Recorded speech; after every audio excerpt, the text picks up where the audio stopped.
Welcome to Math TV with Professor V. In this video, we're going to learn how to solve quadratic equations.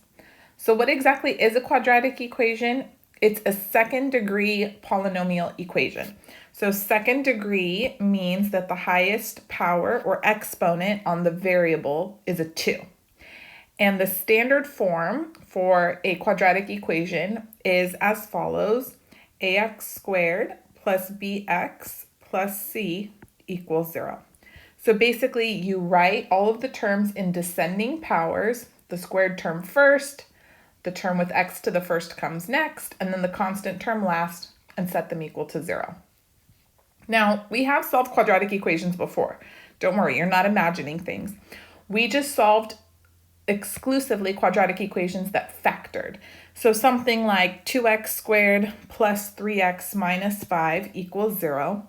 We would solve that by factoring. And let's see, do we still remember how to factor? I hope so. 2x squared, that's going to be 2x and x. 5 is 5 and 1. Let's try this way out. That's going to be good. Plus 5 minus 1. And then remember from here, we used the zero product property, which let us set each of the factors separately equal to 0. So 2x plus 5 equals 0, or x minus 1 equals 0. And then from there, we could get our solutions: x equals negative 5 halves, or x equals 1.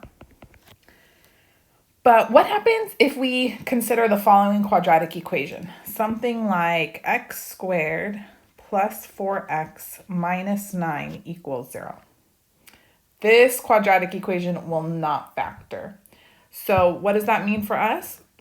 We don't just give up. No. We just need a new method to solve the equation. So first, we're going to start off with the principle of square roots, which is the square root method. And it states the following: if x squared equals k, then x equals plus or minus the square root of k. And you might notice I've got this giant capital X squared here because it doesn't necessarily refer to just the variable x. If you just have some sort of expression that's squared equal to a number, then that means the expression itself must be equal to plus or minus the square root of the number. So let's work through some examples so you can see exactly how to use this square root method. And we're going to learn different methods for solving quadratic equations. At the end of learning them all, we'll talk about when is the best time to use each one. But for right now, let's just focus on this square root method. So we've got w squared equals 17. You always want to make sure that the squared expression is all by itself on one side of the equation, constant on the other, which it is right now. So then you can go ahead, take the square root of both sides, and always put the plus or minus in front of the side where the constant is. And we're pretty much done, right? That means w equals plus or minus the square root of 17. And square root of 17 doesn't simplify any further, so that's it. If you want to put it in a solution set, go for it. I like to. All right, next one. X squared plus 49 equals 0. We can already tell that's not going to factor. A sum of squares is prime. So what do? Let's isolate the squared quantity, meaning I want x squared all by itself, constant on the other side. So now it's a negative 49. We can go ahead. Let's take the square root of both sides and then put the plus or minus in front where the constant is. Okay, square root of x squared, that's going to give us x. And this equals plus or minus. Now be careful, since there's a negative underneath the radical, then we're going to have to attach the imaginary unit I to our answer. So square root of negative 49 is going to be 7i. All right, so those are our solutions, plus or minus 7i. Not too bad. Let's look at a couple more. 3x squared plus 4 equals 13. So in this case, I want to isolate the squared quantity as much as possible. Let's start off by subtracting 4. So we've got 3x squared is equal to 9. And then divide by 3, which means x squared is equal to 3. Now it's square root time. So take the square root of both sides, plus or minus over here. And we're left with x equals plus or minus square root of 3. Okay. Yeah, I love my solution sets. Last one, example D, we have x minus 5 quantity squared equals 2. Notice I have a squared expression on the left side. It's not just a variable all by itself, but it's all good. I can go ahead and take the square root of both sides right now.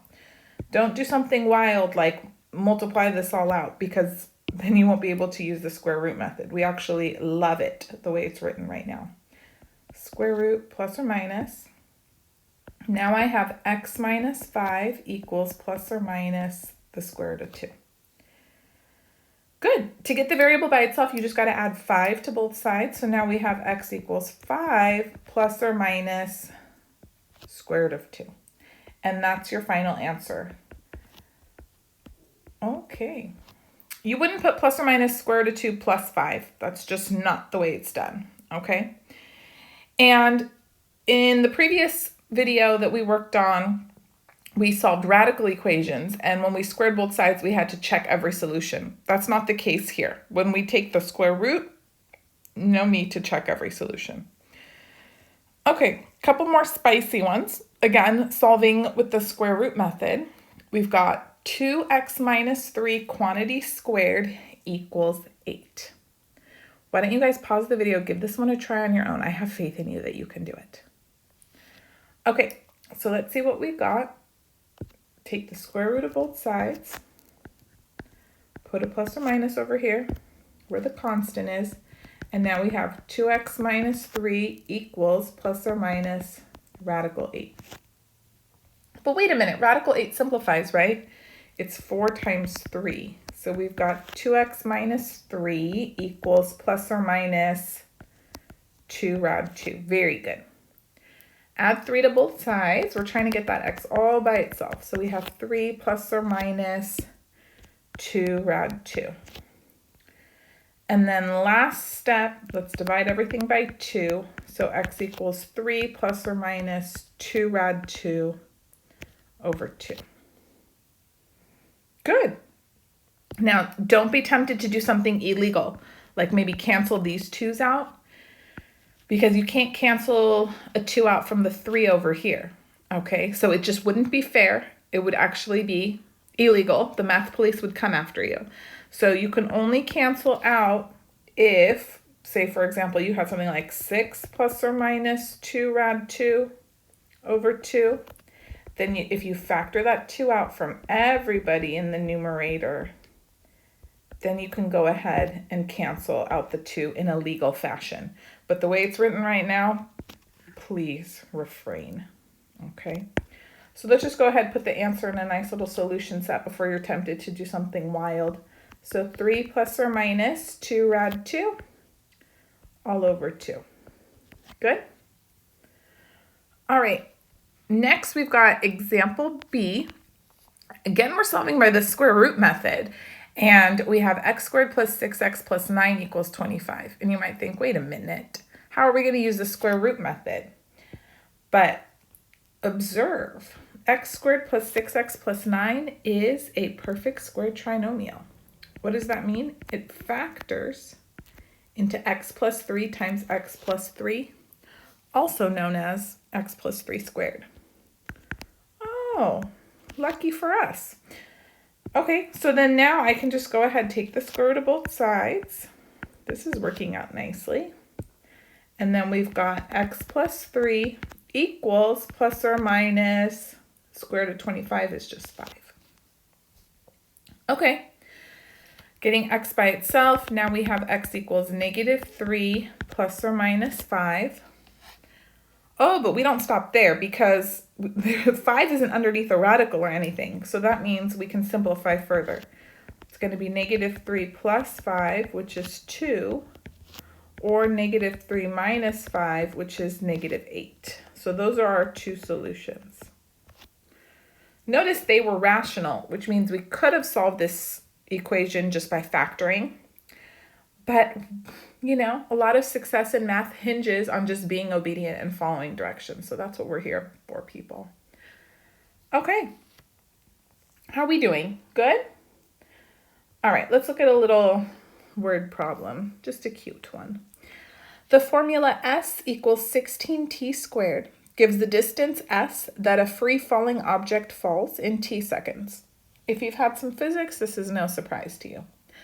The top of the Golden Gate Bridge tower is 745 feet above the water. Approximately, how long would it take an object to fall from the top? And let's just round to 1 decimal place, okay? Okay. So we're going to use the formula S equals 16t squared. And they want to know how long it's going to take. So we're going to solve for t for an object to fall from the top. So that means the distance that it would fall would be the full 745 feet. So 745 equals 16t squared. Let's solve by the square root method. So 745 over 16 equals t squared. Let's take the square to both sides. I'm going to put plus or minus, but as of yet, when this video is recorded in 2022, we can't travel backwards in time. So we're only going to use the positive radical for our solution. Okay. So that means t equals, and let's split that radical, 745 over radical 16.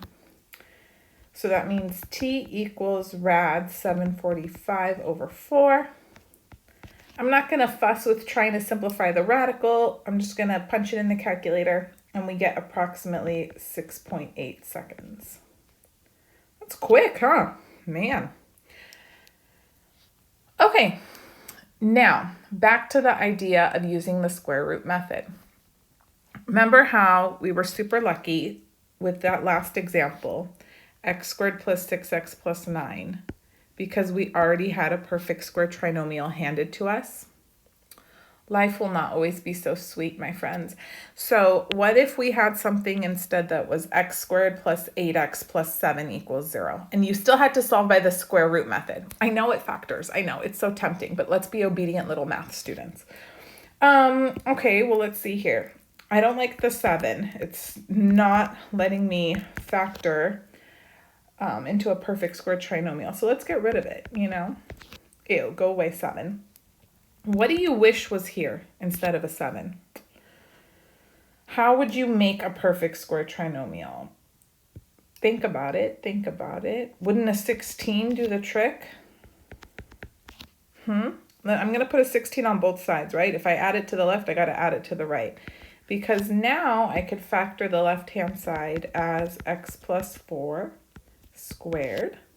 And then negative 7 plus 16, that's 9. Oh, perfect. Now we can go ahead and use that square root method. Put the plus or minus. And then we get x plus 4 equals plus or minus 3. So that means x equals negative 4 plus or minus 3. Those I can combine, right? Negative 4 plus 3 is negative 1. Negative 4 minus 3, negative 7. So those are our two solutions. So how exactly did I come up with 16? Well, basically, I looked at this constant here in front of x, the 8. And I knew when I factored into a perfect square trinomial, it needed to be half of that, right? And so you divide that number by 2 and then square it, and that's where the 16 comes from. And this process is called completing the square. So let's just practice that a couple times, and then we'll go back to solving quadratic equations using that method. So fill in the blank with the number that will complete the square. So you pay attention here, 10, okay, divide that by 2, excuse me, and then square it. So 10 divided by 2, that's 5, squared is going to give us 25. And then make sure you still know how to factor after you've completed the square. So it's going to factor into x. Whatever the sign is in front of that linear term, that's going to go after x. So plus, and then in this case, 5 squared. Okay? Good. Let's try another. X squared plus 7x plus blank. So again, take that linear coefficient 7, divide it by 2, and then square it. So what do you get? 49 over 4. Square the numerator, square the denominator. How would that factor? X plus 7 over 2 squared. Okay, good. Fancy, fancy. So now let's go ahead. Since we can complete the square, that means we can solve any quadratic equation using that method and then applying the principle of square roots, where we can take the square root of both sides of an equation. Okay, solve by completing the square. We've got w squared minus 20w plus 17 equals 0. So get rid of the 17. He has no business being there on the left. So w squared minus 20w equals negative 17. And then I'm going to add something to both sides to complete the square. So let's think here. Negative 20 divided by 2, that's negative 10. And then if I square that, I'm going to add 100 to both sides. Good. Now let's factor. So left-hand side is going to factor into w minus 10, quantity squared, equals negative 17 plus 100. Yep, that's 83. Okay, looking good. Now it's square root time. So let's take the square root of both sides. Don't forget your plus or minus. And we've got w minus 10 equals plus or minus rad 83. Does rad 83 simplify at all? No. So then we're pretty much done. Add 10 to both sides. W equals 10 plus or minus rad 83. How was that one? Not bad, not bad. Good. Okay. Example B, x squared plus 3x minus 1 equals 0. All right, so we've got here x squared plus 3x. Get that 1 out of there. Go over there, 1. Add your blank on both sides. Okay, 3 divided by 2 squared. Don't get flustered because there's fractions. Compose yourself. This is going to be 9 over 4. Add that to both sides. Okay, still there? Look at you. You can do it. Okay, how is the left-hand side going to factor? X plus 3 over 2 squared. Good. On the right-hand side, 1 plus 9 over 4. Remember, 1 is 4 over 4. 4 over 4 plus 9 over 4, that's 13 over 4. Good. Now it's square root time. How exciting. Square root, plus or minus. Now we have x plus 3/2 equals plus or minus rad 13 over, let me split this up. Let me break up the fun. Rad 4. Okay, so that means x plus 3/2 equals plus or minus rad 13 over 2. I'm going to subtract 3/2, so x equals negative 3/2 plus or minus rad 13 over 2. But notice both those terms on the right now have a common denominator, so why don't we just put them all over 2? So let's write our final answer as negative 3 plus or minus rad 13 all over 2, like that. Oh yes, that's the desired way to write your final answer. All right, good. We're gonna end on a high note. I've got a really spicy little one for you. 3x squared minus x minus 5 equals 0. What is different? I mean, the major thing is the fact that there's a coefficient on x squared. And we only complete the square when the coefficient on x squared is a 1. So we've got to fix that pronto. All right, so we have some prep work to do. 3x squared minus x, get that 5 out of there, equals 5. To make the coefficient on x squared a 1, we're going to divide everybody by 3. Okay, so yeah, we're going to have to deal with fractions. They're just a part of life, people.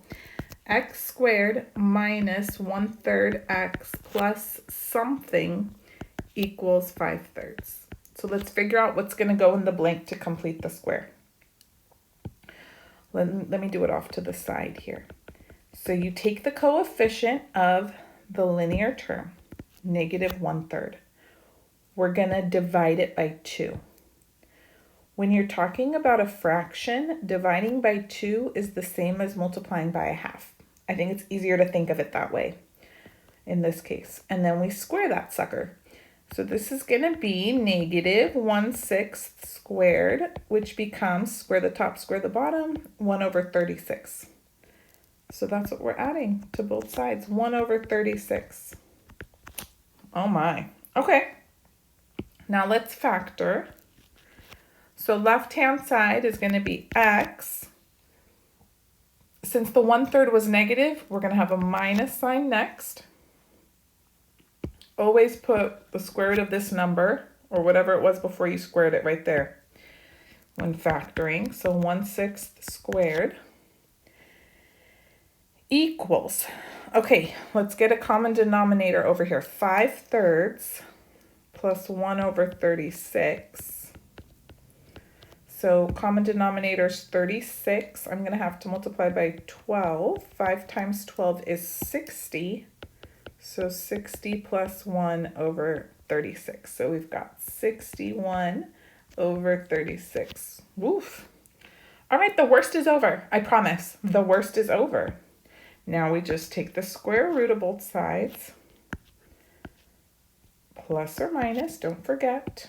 And then we've got x minus 1/6 equals plus or minus square root of 61 over square root of 36. Okay, move the 1/6 over. So x equals 1/6 plus or minus. What sort of plus was that? Plus or minus square root of 61 over 6. And yes, we can again write everything over one denominator. So lovely. How was that? If you can handle that one, then you are in good shape with the completing the square method, let me tell you. Okay, so practice these.